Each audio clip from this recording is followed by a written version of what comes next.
আপনাদের এলাকারই ছেলে বাইক নিয়ে যাচ্ছিল, লাইটকে ডিপার করা নিয়ে একটা মতনৈক্য হয়, তারপরে আক্রমণ চালায়, সে প্রাণে মারা যায়।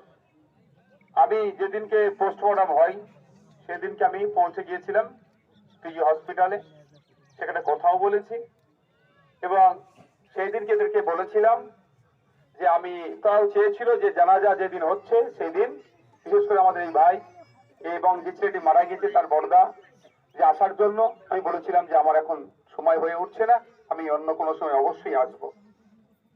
সেই মতো এরা যোগাযোগ রাখে আমার ডেট নেওয়ার জন্য। আপনারা জানেন আমি শুধু এখন ভাঙড়ের বিধায়ক নয়, রাজ্যের মানুষের বিধায়ক হয়ে গেছি। সারা রাজ্যে যখন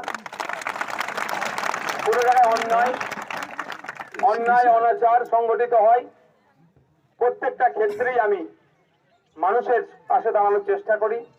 সেই গঙ্গা ভাঙন হতে পারে, পদ্মা ভাঙন হতে পারে, পুরুলিয়ায় জঙ্গলের অধিকার কেড়ে নিচ্ছে, ঝাড়গ্রামে জঙ্গলের অধিকার কেড়ে নিচ্ছে, আদিবাসীদের দুরবস্থার জন্য তাদের পাশে থাকা, দলিতদের উপরে অত্যাচার হচ্ছে। বিদ্যুৎ মন্ডল আপনাদের এই দক্ষিণ 24 পরগনা জেলার বিষ্ণুপুরে তাকে খুন করেছিল।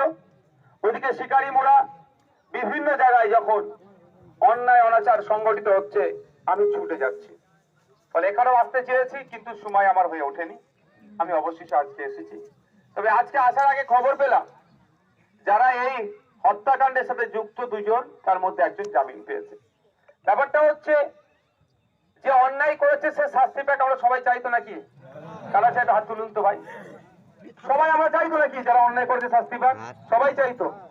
তার বাইরে মিথ্যা করে কেউ কাউকে ফাঁসানো হোক, এটা আমি চাই না।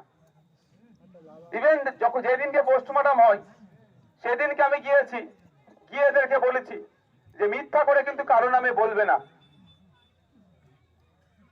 এটা শুধু নয়, যেদিন ঘুটিয়ারি শরীফের একটি ছেলেকে পিটিয়ে মেরেছিল, যখন তাদের বাড়ি গিয়েছিলাম, আমাদের মর্তজাও ছিল, তাদের বাড়িতে গিয়ে তার মাকে, বোনকে এবং তার পিতাকে বলেছি যারা অন্যায় করেছে তাদের বিরুদ্ধে অভিযোগ করবেন।